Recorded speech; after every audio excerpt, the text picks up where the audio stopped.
Suppose I were to tell you that there was a major leader, a vocal advocate in the vegan movement who wears leather shoes. And not accidentally, not once in a while, not in transition, not due to poverty. Someone who consciously and intentionally makes the decision to buy and wear leather shoes. You might say, she's not vegan. Suppose I were to tell you that there is another vegan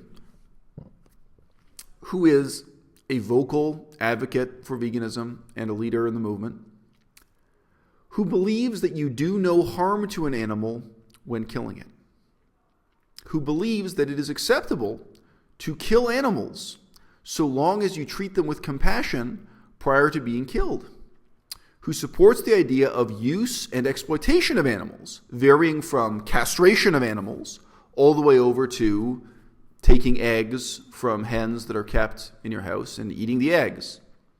A whole range of things. You might respond to that by saying, well, she's not vegan. It is not surprising that of these two people I'm alluding to, one being fully raw Kristina, the other being unnatural vegan, that the latter, unnatural vegan, has lately made some mealy-mouthed excuses for the former, for the fact that fully raw Kristina has been wearing shoes, and a natural vegan says that really doesn't matter from her perspective. Well, yes, a natural vegan, given that you have consistently and dogmatically defended the insane and immoral philosophy of Peter Singer, a so-called utilitarian and a so-called consequentialist, it is not surprising to me that you would laugh at a serious matter of wearing leather shoes. I think that wearing leather shoes is a very serious ethical decision, and I think it is a decision some people have no choice about if you're on military service just due to extreme poverty or what have you. But those are not the circumstances we're discussing here, not at all, are they? And I think this does open a window onto a fairly serious, profound question of the legacy of Peter Singer and utilitarianism in veganism today. Because if we are being honest with ourselves, even if you emotionally feel some sense of gratitude towards Peter Singer, even if you feel that decades ago he inspired you to get interested in vegetarianism or veganism, even if you see him as being a major voice in animal rights, the reality is, by our understanding of veganism today in 2017, Peter Singer is not vegan. The idea that you can kill an animal without harming it is not vegan. I have a quotation here from Peter Singer I would like to read verbatim, and it is indeed not a very flattering quotation. You can find other places where he says this more elegantly, uses more academic language. Quote, "There might be some people who say you can't be compassionate if you end up killing the animals. I think that's wrong. I think as long as the standards really are compassionate ones that do as much as they can to give the animals decent lives before they're killed, I don't have a problem with it." Close quote. That's Peter Singer. That's Peter Singer's position. Peter Singer's position, which Unnatural Vegan does her best to mouth the words of, is that it's okay to kill an animal, it's okay to castrate an animal, it's okay to domesticate an animal. He believes it's okay, well, let's keep it clear. A natural vegan even believes that it's okay, under some circumstances, to use an animal to produce milk and then to consume that milk, or chickens to produce eggs. Because she subscribes to this fundamentally absurd view that animals lack a continuity of consciousness, they lack a level of intelligence that would make them aware of the future, be able to imagine and think about the future, and the past in a way that would entitle them to the right not to die, not to be killed for human convenience, not to be castrated, domesticated, have their will broken, turned into a toy and a plaything for human entertainment, not to live their whole life on a concrete floor in a shed, never seeing a member of the opposite sex of their species, never having anything like a natural life just to produce milk for human consumption. milk that is not necessary. It's not good for your health. There is a very real sense in which Unnatural Vegan is not vegan. And she's aware of this tension. I have an interview here where I'll give the link below this video. The interviewer asked her directly about the connection between her philosophy, her view of the world, and Peter Singer, the utilitarian tradition. The utilitarian tradition within veganism, although as I say, it's not vegan.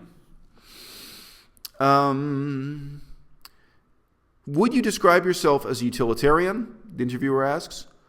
Or, as I often find in the case of philosophy, is it more complicated than that? She replies, yes, I would. I guess I'm just a dirty utilitarian welfarist.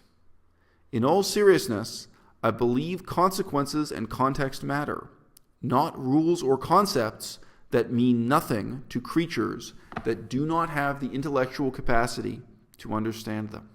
So pause. Remember what we're talking about here. This is crucial to Peter Singer's whole philosophy of veganism.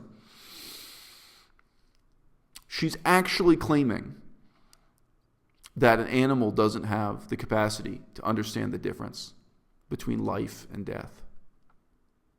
She's actually claiming that these animals, like a pig, doesn't have the capacity to understand the difference between being castrated and not castrated. That a dog that literally licks its own balls, a dog that has a nose so well tuned to detect the hormones of its own species, a dog can't tell the difference between whether it's been castrated or not.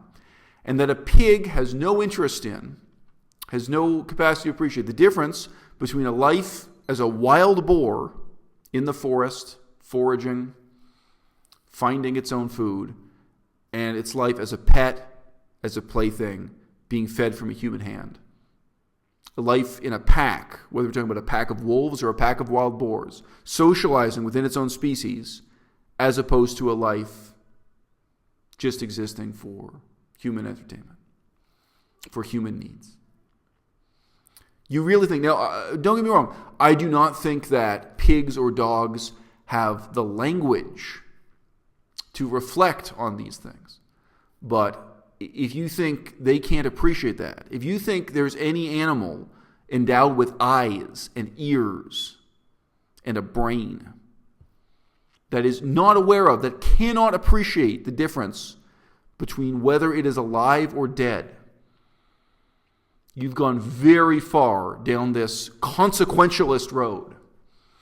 You've really bought into a delusion a delusion that was created for what reason? This illusion that an animal doesn't care if you kill it. It only cares that you kill it humanely. That's a myth only made up for human convenience. That's not a myth that's derived from research into animal intelligence, animal behavior, or even animal welfare, as she's brought the term welfare into. That's a myth that only serves our convenience as humans. And it's not vegan. So she continues. For instance, Gary Francione and other vegans would say that animal exploitation is wrong regardless of the consequences. I would argue that exploitation only matters when it causes harm, in which case it is really the harm that matters. So pause. So again, she's extended this. She herself has extended this to include eating chicken eggs if the chickens are raised in a family's backyard, or milk from cows under some sufficiently happy circumstances.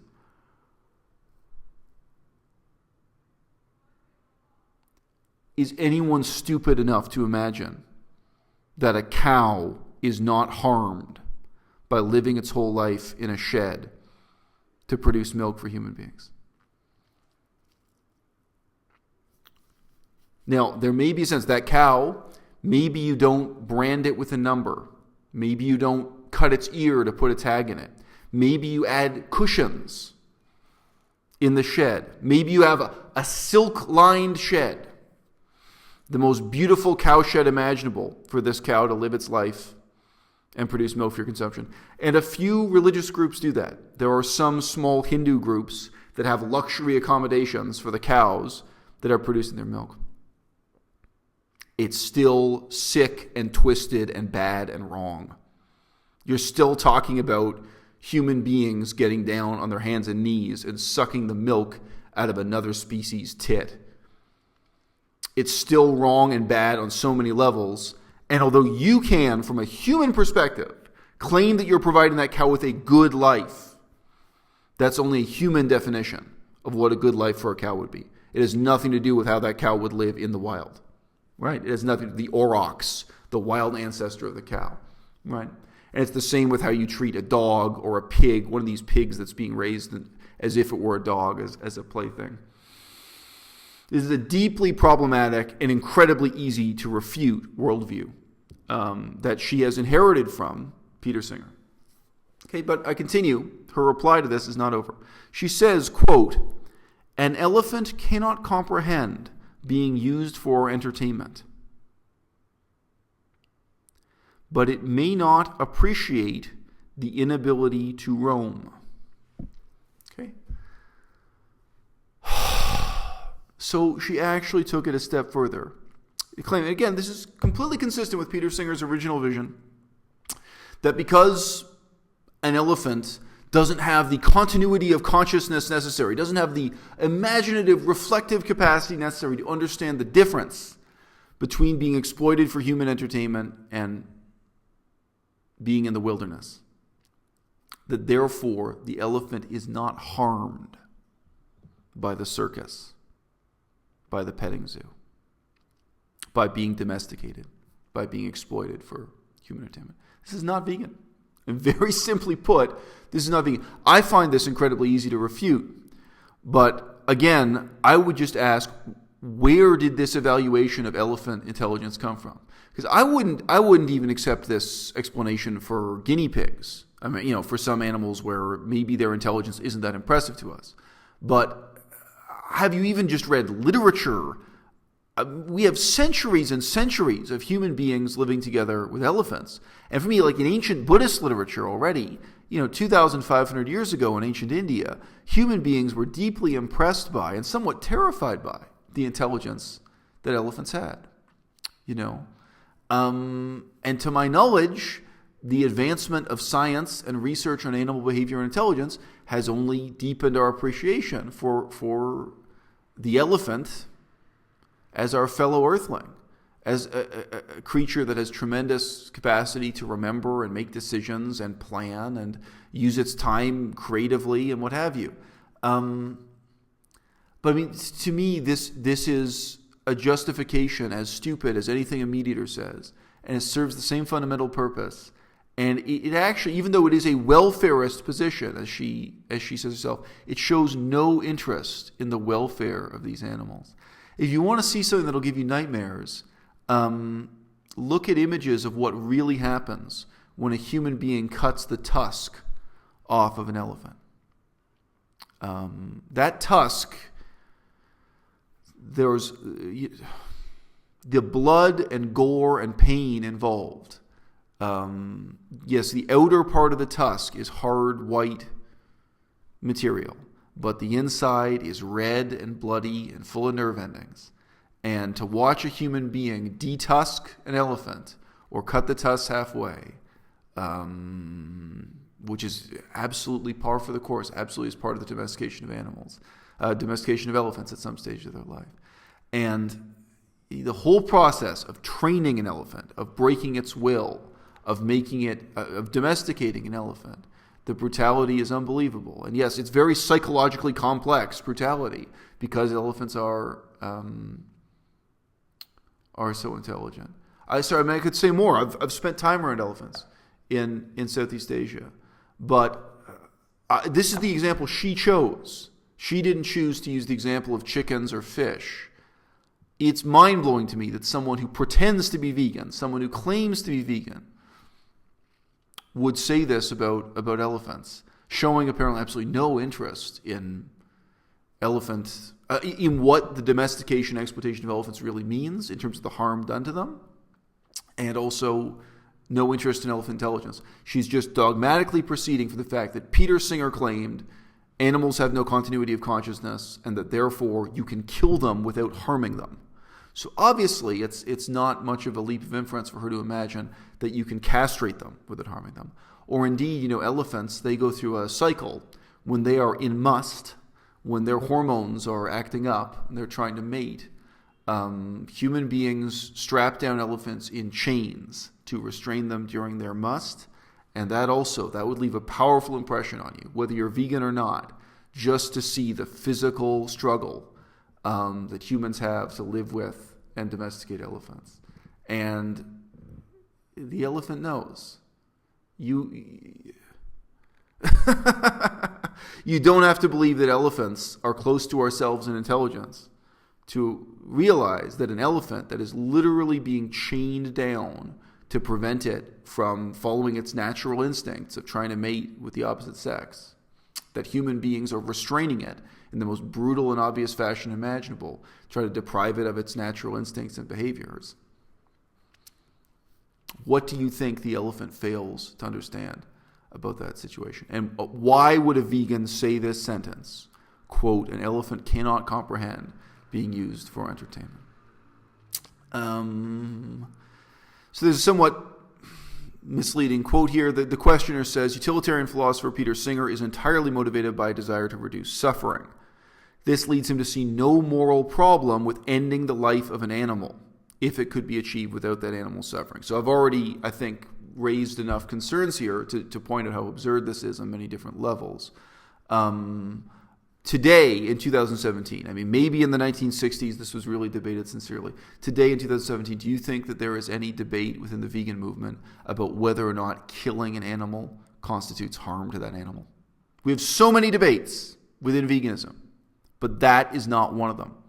There is no debate about whether or not killing an animal is harming it within veganism, right?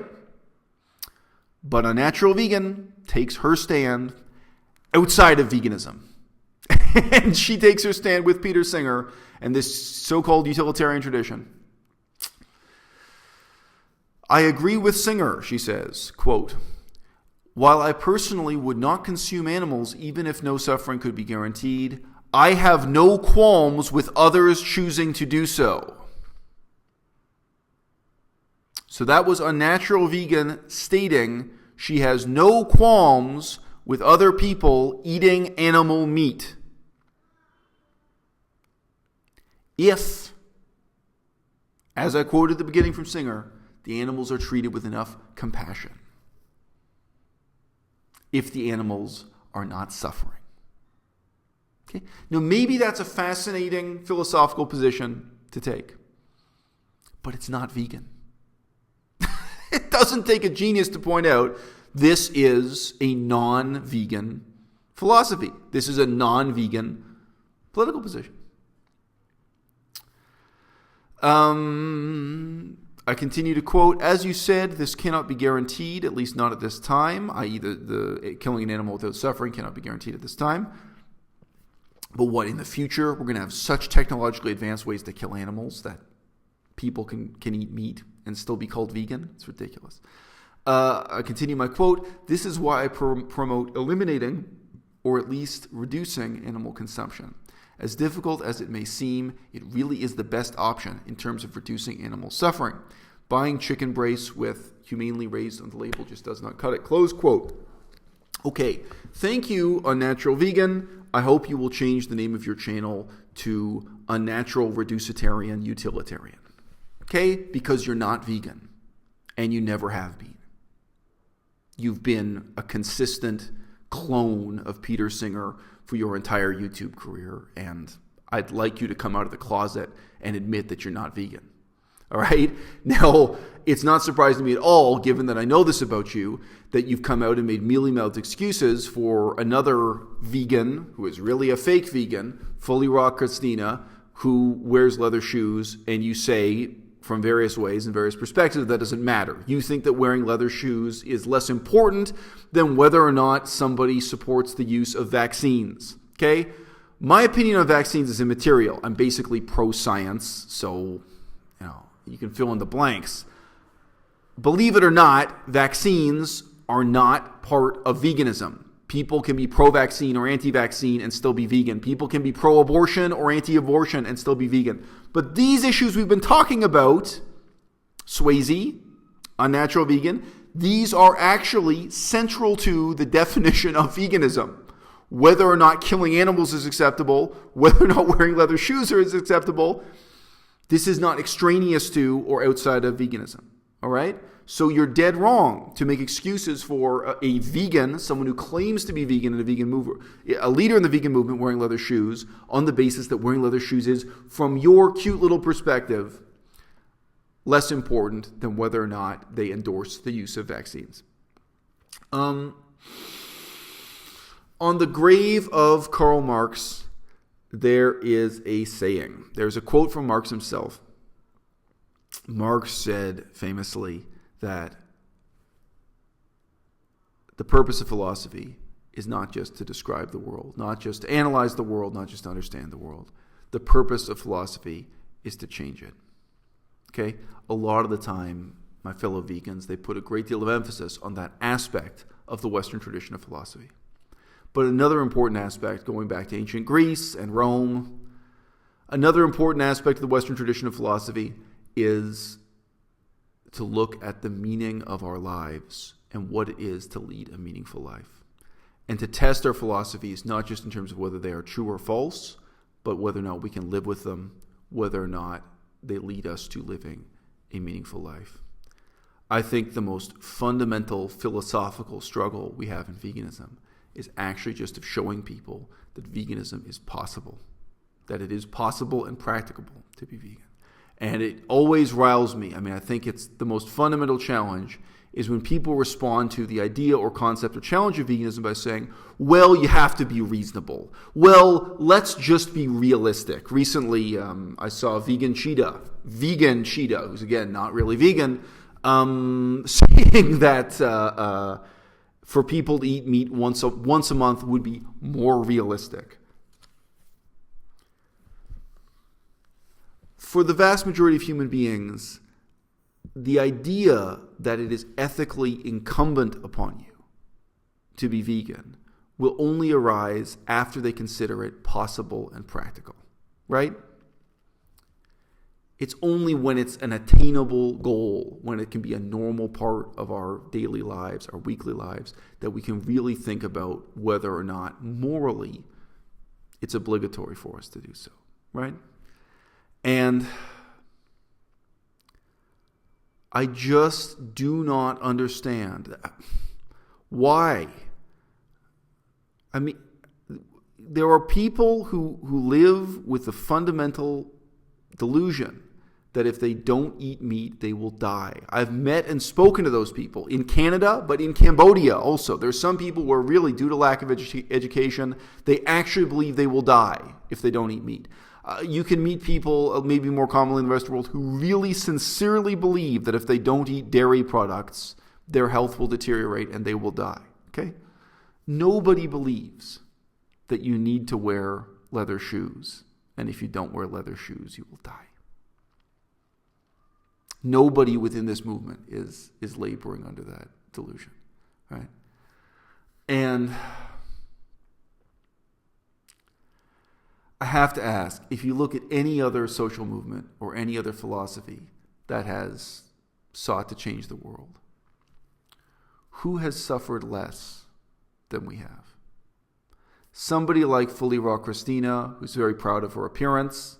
I think most of her fame is because there are a lot of other women who want to look like her. They maybe want to look like her in terms of their physique, but they also want to look like her in terms of their lifestyle, the illusion of opulence and affluence she has all around her. I can appreciate that someone like Fully Raw Kristina would really suffer in having to give up her leather shoes, okay? But if this is a philosophy about changing the world, I ask you, who has suffered less? It's not a lot of suffering. It's not a lot to ask for someone who identifies as vegan and as a leader in this movement. And on the other hand, when I look at this tradition of excuses, this highly hallowed, highly respected tradition of utilitarian and consequentialist excuses for castrating an animal because the animal is allegedly incapable of intellectually appreciating that it's had its own balls cut off. Even if it can smell the difference, even if it sees the difference, even in the case of a dog, the dog licks its own balls, and yet it doesn't notice the total change in its hormonal composition and its behavior from being castrated. That it's okay even to kill an animal, and eat its flesh, as stated by Unnatural Vegan here. We just had a quote from Peter Singer saying that he has no problem with killing animals as long as it's compassionate.